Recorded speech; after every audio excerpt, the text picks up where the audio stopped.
ఈరోజు నేను అడిగిన ప్రశ్నలు మీరు అన్నట్టు మళ్ళీ తిరిగి ఒకే ప్రశ్నను మూడిట్లలో విశదీకరించి లేకుంటే కలిపి నేను చెప్పలేదు అధ్యక్ష. నేను ఒకే రకంగా ఒక్కొక్క ప్రశ్నను విడివిడిగానే అడిగిన ప్రశ్నలో ఏదైతే ఉందో అది తిరిగి రెండో ప్రశ్నలో రాలేదు. కావాలంటే నన్ను చదవమంటే నేను చదువుతా, లేదు మీ దగ్గర ఉన్న ఇక్కడ ఉన్నటువంటి సబ్మిట్ నేను చేసినా కాబట్టి మీ దగ్గర నా ప్రశ్న మీ దగ్గర ఉంటుంది. నేను దగ్గర 80 ప్రశ్నలు ఇచ్చినాం, అందులో నుంచి ఒకటి పెట్టారు, సంతోషం, కాదని అనట్లేదు.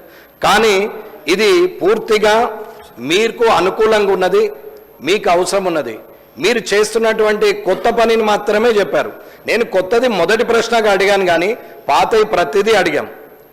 టీజీఐఐసిలో ఉన్నటువంటి పార్కులు, అలాట్మెంట్ యూనిట్స్, ఇండస్ట్రియలిస్టులు, ఏది ప్రొడక్షను దాన్ని చేయని వాళ్ళు, అలాట్మెంట్ కాకుంటే అలాట్మెంట్ అయిన తర్వాత ప్రొడక్షన్ కాకుండా ఇండస్ట్రీ అలాగే ఉన్నా ఆ సిక్కైన ఆ ఇండస్ట్రీస్ వివరాలు వారిని తిరిగి మరి ప్రభుత్వం స్వాధీనం చేసుకున్నదా అనేది అడగాల్సిన అవసరం ఉన్నది. కాబట్టి అవన్నీ అడిగినాం. మీరు నాకు పంపిస్తామంటే సంతోషం, కాదని అనట్లేదు. కానీ ఒక అసెంబ్లీ వేదికగా, శాసనసభ వేదికగా ప్రజలు ప్రతి ఇండస్ట్రీని ఏమేం చేస్తున్నారు, తెలంగాణలో ఎలాంటి నిర్వహణ జరుగుతున్నది, మరి దీంట్లో ఇబ్బందులు ఏమైనా ఉన్నాయా, అలాట్మెంట్ అయిన తర్వాత ఏమన్నా మళ్ళీ చేయకుండా దాన్ని తిరిగి అమ్ముకోవడం లాంటిది ఏమైనా చేస్తున్నారా, ప్రొడక్షనే లేకుండా చేస్తున్నారా, ఏదైతే శాంక్షన్ ఇచ్చినో అది కాకుండా ఇల్లీగల్ ఎంక్రోచ్మెంట్ చేస్తున్నారా అనేది కూడా పూర్తి స్థాయిలో సమాధానం రావాలి. కాబట్టి నేను ప్రశ్న అడిగినాం.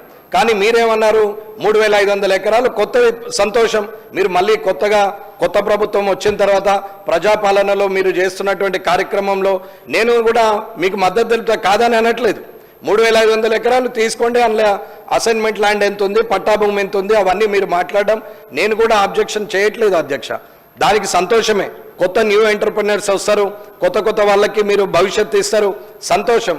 కానీ ప్రజల నుంచి సేకరించిన, రైతుల నుంచి సేకరించిన సెజులు పెట్టి పార్కులు తయారు చేసి ఆ డబ్బు ఇవాళ మళ్ళీ తిరిగి ఇండస్ట్రియలిస్ట్కు ఆ భూములు అంటగట్టిన తర్వాత ప్రొడక్షన్ చేయకుండా దాన్ని కొలాటరల్ పెట్టి దాని మీద లోన్లు తీసుకొని తిరిగి దాన్ని సిక్కు చేసి మళ్ళీ తిరిగి ధనాన్ని దుర్వినియోగం చేస్తున్నారు. అధికారులు ఏం చేస్తున్నారు, ప్రభుత్వం ఏం చేస్తున్నది అనేది నా ప్రశ్న.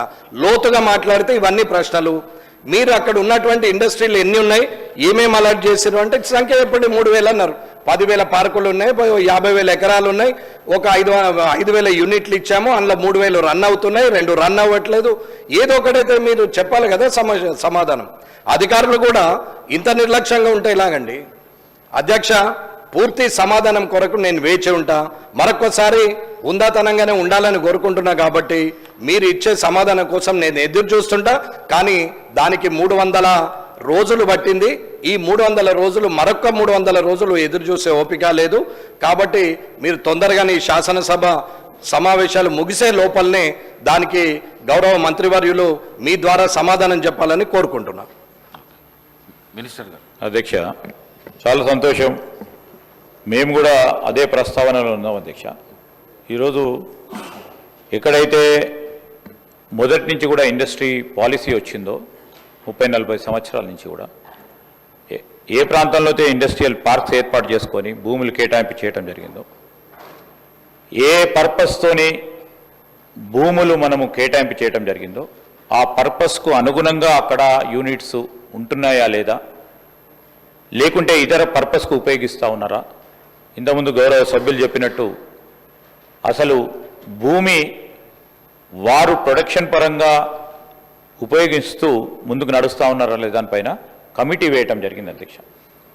కమిటీ ఈరోజు అన్ని ఇండస్ట్రియల్ పార్క్ సంబంధించి ఒకటే కాదు, కొన్ని సందర్భాల్లో మేము చూస్తూ ఉన్నాం ఒక పర్పస్ గురించి తీసుకొని ఇంకో దానికి ఉపయోగించే ప్రయత్నం చేస్తూ ఉన్న సందర్భం.